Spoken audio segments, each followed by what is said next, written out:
নমস্কার, সবাইকে স্বাগত জানাই টিআরই অধ্যায় ইউটিউব চ্যানেলে। আজকে থেকে আমরা শুরু করতে যাচ্ছি জেআরবিটি এক্সামের পলিটি। ঠিক আছে, পলিটির জন্য আমরা শুরু করতে যাচ্ছি class topic chapter wise class করব। তো এর থেকে 20 ভিডিও লেকচার আসবে জেআরবিটি। তো এটারই প্র্যাকটিস কোশ্চেন আমরা যে সুপার ব্যাচ আছে, সুপার ব্যাচে আমরা দিয়ে দেব। তো আমরা সুপার ব্যাচের জন্য নতুন ডিজাইনের নিউ স্টাইলে আমরা টার্গেট দেওয়া স্টার্ট করেছি আজকে থেকে। তো তোমাদের আমি বলে দিচ্ছি যে কিভাবে টার্গেট দিচ্ছে। তো তোমরা যদি জয়েন হতে চাও অবশ্যই জয়েন হতে পারো সুপার ব্যাচ। একবার ডেমো দেখে নাও। এই যে আজকে যে ক্লাসটা হবে ক্লাস নাম্বার 1, এরই প্র্যাকটিস কোশ্চেন আমরা কালকে দিয়ে দেবো। প্র্যাকটিস কোশ্চেন কালকের ক্লাসে অ্যাটলিস্ট 50 কোশ্চেন প্র্যাকটিসের জন্য আমরা দিয়ে দেবো কালকে। ঠিক আছে, তো প্রথমে তোমাদের আমি বলে দিচ্ছি যে যারা যারা নতুন এসেছো চ্যানেলটিকে সাবস্ক্রাইব করে নিও। আর যারা যারা সুপার ব্যাচে অ্যাড হতে চাও অবশ্যই তোমরা যোগাযোগ করতে পারো 9216165730 এই নাম্বারে। 9216165730 এই নাম্বার দেখে নাও একবার যে কীভাবে আমাদের টার্গেটটা চলছে। তো এ হচ্ছে দেখো জেআরবিটি 2 এর জন্য আমাদের ডে 1। ডে 1-এ আমার টার্গেট আজকে ছিল ত্রিপুরার জিকে ছিল 50টা কোশ্চেন, পিডিএফ দিয়ে দিয়েছিলাম আমি 500 থেকে 600 কোশ্চেনের। তো এখান থেকে 1 to 50 কোশ্চেনের জন্য টার্গেট দিয়েছি। ম্যাথে মক টেস্ট 1, দেখো ম্যাথে আমি 20 কোশ্চেন দিয়েছি। 5টা কোশ্চেন বড মাসে, 5টা কোশ্চেন ছিল, 4টা কোশ্চেন ছিল নাম্বার সিস্টেম। এরপরে যে কোশ্চেনগুলো আছে এগুলো হচ্ছে সাধারণ ওয়ার্ড প্রবলেম, এডিশন এর সাবসেকশনের উপর। তারপর ডিভিজিবিলিটি রুলের উপরে দিয়েছিলাম 2টা থেকে 3টা কোশ্চেন। তারপর ডিজিট এর উপর আর স্কোয়ার কিউব থেকে দিয়েছি। এই যে এগুলো দেখছো এগুলো স্কোয়ারই, স্কোয়ার কিউব থেকে আর কিউব রুট থেকে কোশ্চেন দিয়েছিলাম এগুলো।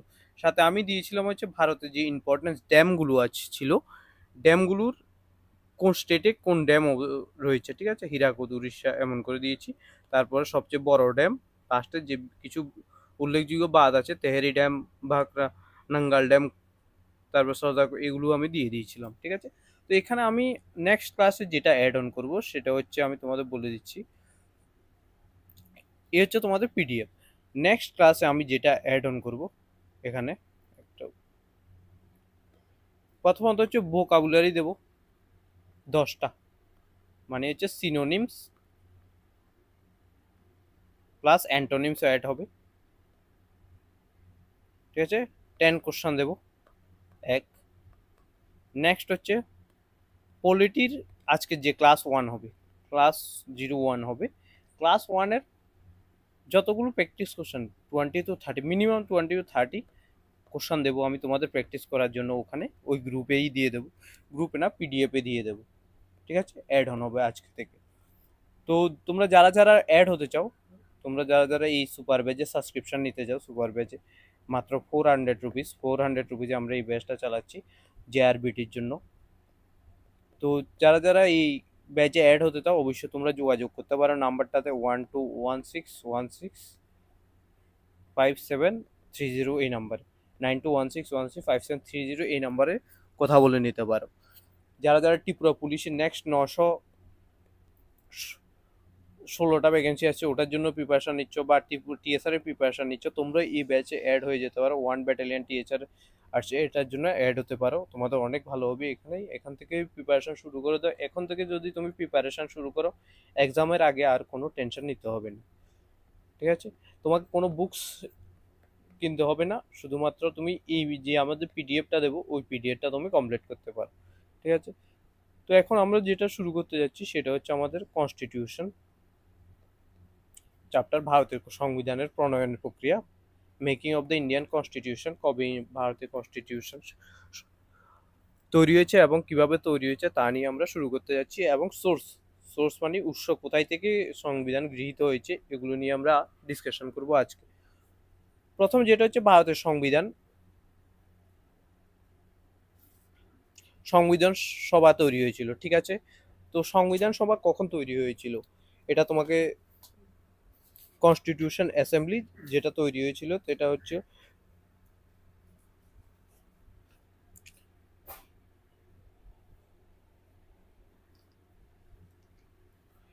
প্রথম সভা হয়েছিল 9 ডিসেম্বর 1946-এ।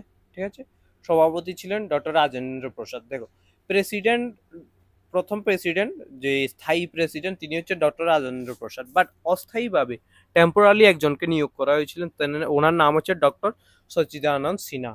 ডক্টর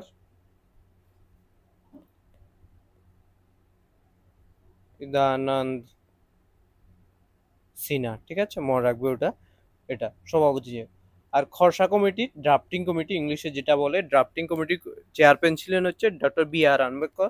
ডক্টর বি আর আম্বেদকরকে বলা হচ্ছে মডার্ন মানুষ, আধুনিক ভারতের সংবিধান আধুনিক মানুষ বলা হয় হচ্ছে ডক্টর বি আর আম্বেদকর, ঠিক আছে।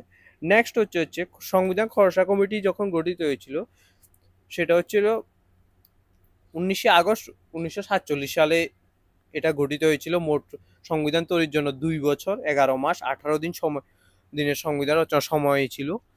আর মোট 11টি অধিবেশন হয়েছিল। ফার্স্ট অধিবেশন হয়েছিল হচ্ছে প্রায় 165 দিন আলোচনার পরে এটা তৈরি হয়েছিল। 9 to 23 3rd ডিসেম্বর 1946 সালে ফার্স্ট অধিবেশন হয়েছিল, তোমরা এটা মনে রাখবে, ঠিক আছে। তো এখন যেটা হচ্ছে ভারতে যে সংবিধান তৈরি হয়েছিল, একটা cabinet mission plan, cabinet mission প্ল্যানের উপর ডিপেন্ড করে এটা তৈরি হয়েছিল। প্ল্যান থ্রি পার্সনের নেতৃত্বে এটা তৈরি হয়েছিল। তো ক্যাবিনেট মিশন প্ল্যান কংগ্রেস এবং মুসলিম লীগ, ওই সময় যে কংগ্রেস ছিল, তো কংগ্রেস এবং মুসলিম লীগ দুজনেই অ্যাকসেপ্ট করেছিল হচ্ছে ক্যাবিনেট মিশন প্ল্যান। এখন ক্যাবিনেট মিশন প্ল্যানের প্রেসিডেন্ট ছিল হচ্ছে Pethick Lawrence, chairman Stafford Cripps and A V Alexander, এই তিনটা মেম্বার ছিলেন। এর ভিতরে প্যাথিক লরেন্স ছিলেন প্রেসিডেন্ট।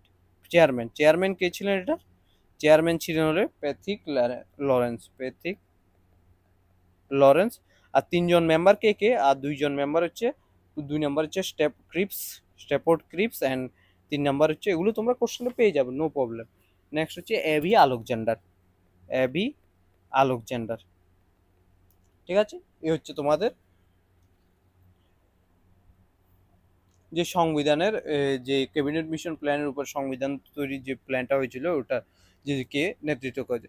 সংবিধান গৃহীত হয়েছিল কবে? এটা ইম্পর্টেন্ট কোশ্চেন তোমাদের এক্সামে, জেআরবিটি গ্রুপ ডিতে আর সিতে আসতে পারে এগুলো।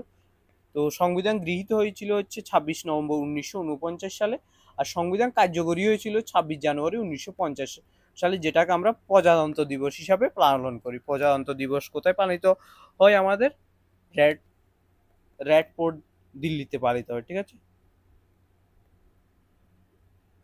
তো ওখানে যে আমাদের রাজপথ আছে, রাজপথে এই এর প্যারেড হয় সেটা, ঠিক আছে। এটা আমি যখন প্রজাতন্ত্র দিবসের 2026 হবে তখন আমি তোমাদের কারেন্ট অ্যাফেয়ার্সের উপর ডিপেন্ড করে এটা করে দেবো, ঠিক আছে।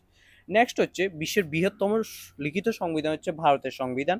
ধর্মনিরপেক্ষতা, গণতন্ত্র, সমাজতন্ত্র, মূলনীতিগুলি অন্তর্ভুক্ত রয়েছে এখানে। আর মৌলিক অধিকার, ফান্ডামেন্টাল রাইটস এবং ফান্ডামেন্টাল ডিউটিস, মৌলিক কর্তব্য এখানে রয়েছে, ঠিক আছে। ফান্ডামেন্টাল রাইটস মৌলিক কর্তব্য অধিকার, ওটা নেওয়া হয়েছে হচ্ছে ইউএসএ থেকে। ইউএসএ যে বিলস অফ রাইটস আছে ওখান থেকে এটা নিয়ে হয়েছে। আর ফান্ডামেন্টাল ডিউটি নেওয়া হয়েছে হচ্ছে মৌলিক কর্তব্য, ওগুলো নেওয়া হয়েছে হচ্ছে ইউএসএসআর, মানে এখনের যে রাশিয়া থেকে, ঠিক আছে।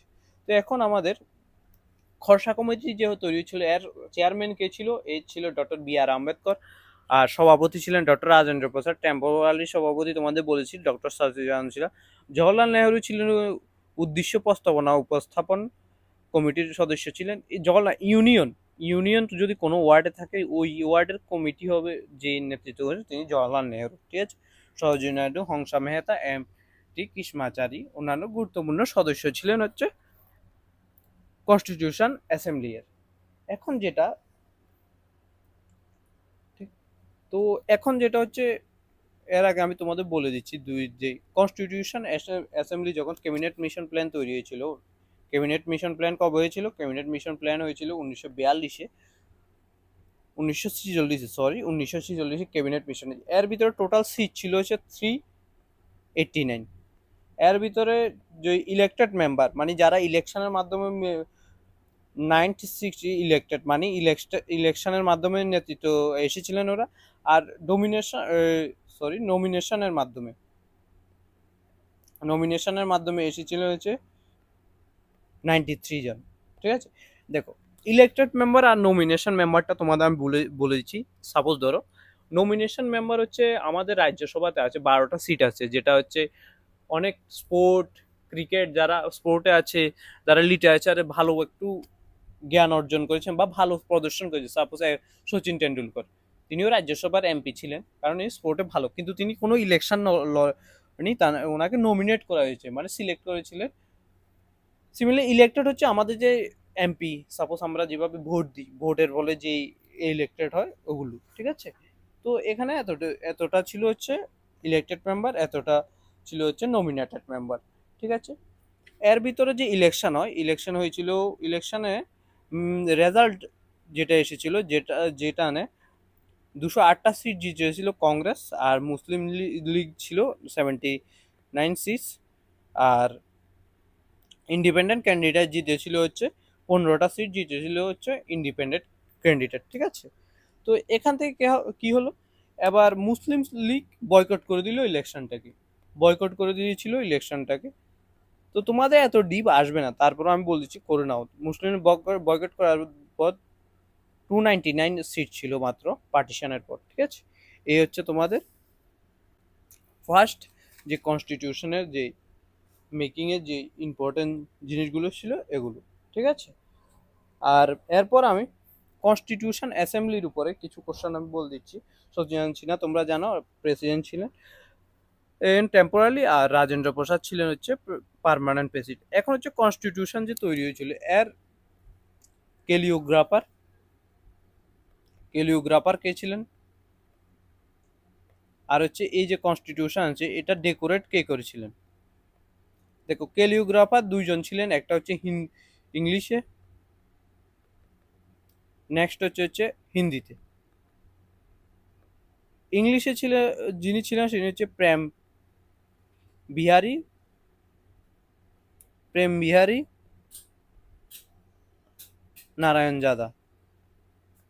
নারায়ণ রায়জাদা।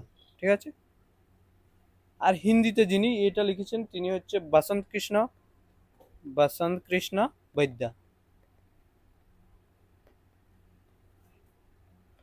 আর যে এটা যে যিনি ডেকোরেট করেছিলেন কনস্টিটিউশনকে, সেটা হচ্ছে নন্দলাল বোস অ্যান্ড বেহর রাম মনোহর সিনহা। ঠিক আছে, এ হচ্ছে তোমাদের ইম্পর্টেন্ট মেম্বার, যে মেম্বারগুলো ইম্পর্টেন্ট ছিলেন কনস্টিটিউশন অ্যাসেম্বলির। কনস্টিটিউন্ট অ্যাসেম্বলির যে মেম্বারগুলো ইম্পর্টেন্ট ছিলেন, এক নম্বর হচ্ছে ফিমেল মেম্বার, টোটাল 15 জন ফিমেল মেম্বার। এর থেকে সবচেয়ে বেশি ইম্পর্টেন্ট হচ্ছে রাজকুমারী অমৃত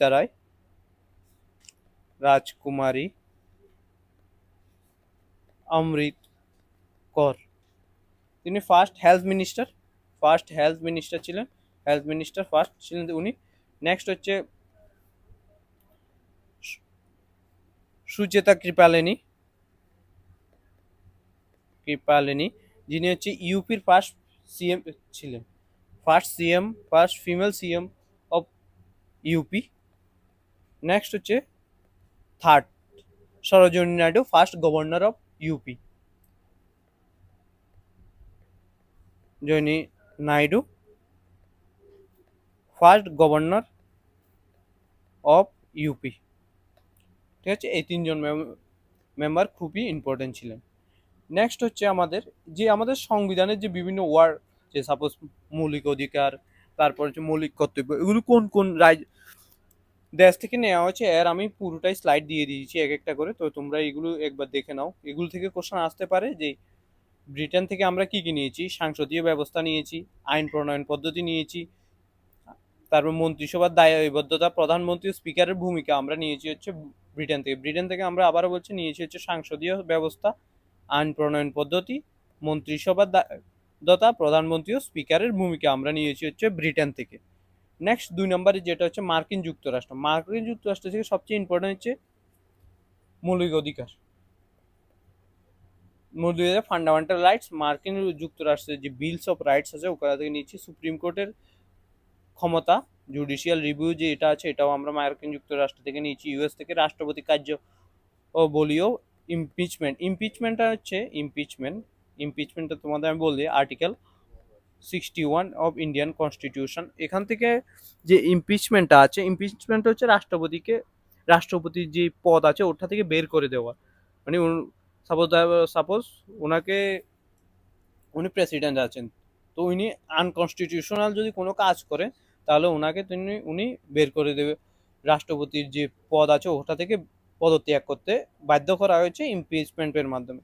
তো এখন অবধি ভারতে কোনো প্রেসিডেন্ট ইমপিচমেন্ট করা হয়নি, ঠিক আছে। বিল অফ রাইটস। নেক্সট হচ্ছে আয়ারল্যান্ড থেকে আমরা নিয়েছি হচ্ছে ডিপিএসপি, এটা ইম্পর্টেন্ট আছে, রাষ্ট্রনীতির নির্দেশক মূলনীতি। ডিপিএসপি রাষ্ট্রপতির নির্বাচন পদ্ধতি। এরপর হচ্ছে অস্ট্রেলিয়া থেকে আমরা নিয়েছি কেন্দ্র ও রাজ্যের মধ্যে ক্ষমতা বিভাজন, সমান্তরাল তালিকা, কনকারেন্ট লিস্ট, আর্থিক বন্টন ব্যবস্থা। অস্ট্রেলিয়া থেকে আমরা যেটা নিয়েছি কনকারেন্ট লিস্ট, এটা ইম্পর্টেন্ট, কেন্দ্র ও রাজ্যের মধ্যে ক্ষমতা বিভাজন, আর্থিক বন্টনের ব্যবস্থা। এটা হচ্ছে অস্ট্রেলিয়া থেকে। অ্যান্ড কানাডা শক্তিশালী কেন্দ্র, সেন্ট্রাল সেন্টার সেন্টার যেটা আছে এটাকে বেশি পাওয়ার দেওয়া হচ্ছে, আর রাজ্যপালের ভূমিকা, এটা ইম্পর্টেন্ট আছে তোমাদের এক্সামে। অ্যান্ড কেন্দ্রের দ্বারা রাজ্যের আইন বাতিলের ক্ষমতা, ঠিক আছে। এটা ইমার্জেন্সি যে প্রভিশনটা আছে ওগুলো আমরা নিয়েছি হচ্ছে কানাডাতে। নেক্সট হচ্ছে সোভিয়েত রাশিয়া, সমাজতান্ত্রিক নীতি আর মৌলিক কর্তব্য, ইম্পর্টেন্ট এটা, মৌলিক কর্তব্য, ফান্ডামেন্টাল ডিউটিস। 11 ফান্ডামেন্টাল ডিউটিস আছে আমাদের কনস্টিটিউশনে। সর্দার শরণ সিং কমিটির উপর ডিপেন্ড করে, এটা কমিটির রিপোর্টের উপর ভিত্তি করে এটা তৈরি করা হয়েছিল 1976-এ। সর্দার শরণ সিং কমিটি রিপোর্ট দেওয়া হয়েছিল এবং ইউএসএসআর মানে রাশিয়া থেকে গৃহীত হয়েছে মৌলিক কর্তব্য। জার্মানি হচ্ছে ওয়েবার কনস্টিটিউশনের জরুরি ব্যবস্থা, ইমার্জেন্সি সিচুয়েশন নেওয়া হয়েছে। সাউথ আফ্রিকা ও ফ্রান্স, সাউথ আফ্রিকাতে হচ্ছে সংবিধানের সংশোধন পদ্ধতি, আর্টিকেল 368, অ্যাকর্ডিং টু আর্টিকেল 368 ভারতের সংবিধান সংশোধন দেওয়া আছে। আর ফ্রান্স থেকে স্বাধীনতা, সাম্য ও ভ্রাতৃত্বের ফ্র্যাটার্নিটি এগুলো নেওয়া হয়েছিল, ঠিক আছে। তো আজকে এ হচ্ছে তোমাদের first making of constitution plus source of কনস্টিটিউশনের যে টপিক, এর উপর ভিত্তি করে 50 কোশ্চেনের মতো তোমাদের আমি আজ নেক্সট কালকে টার্গেটে দিয়ে দেবো।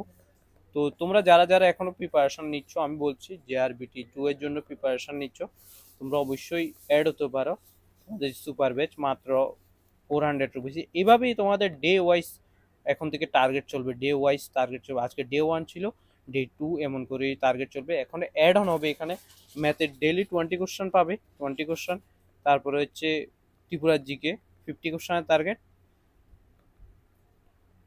থার্ড নম্বর হচ্ছে ত্রিপুরার জিকে 50 কোশ্চেনের টার্গেট। থার্ড হচ্ছে ভোকাবুলারি, ইংলিশে ভোকাবুলারি থাকবে 10টা, সাথে ক্লাস নোটসের উপর ডিপেন্ড করে, সাপোজ পলিটি চলছে, কার্ডস নোটসের উপর ডিপেন্ড 50 কোশ্চেন থাকবে তোমাদের, ঠিক আছে। এই হচ্ছে তোমাদের এমন করে টার্গেট থাকবে, ডেলি তোমরা কমপ্লিট করে নিতে হবে, ঠিক আছে। তো ধন্যবাদ সবাইকে ভিডিওটা দেখার জন্য, আর সাবস্ক্রাইব করে দিও চ্যানেলটাকে। আর তোমরা যারা যারা সুপার ব্যাচে অ্যাড হতে চাও অবশ্যই যোগাযোগ করতে পারো 9216165730 এই নাম্বারে। ধন্যবাদ, জয় হিন্দ।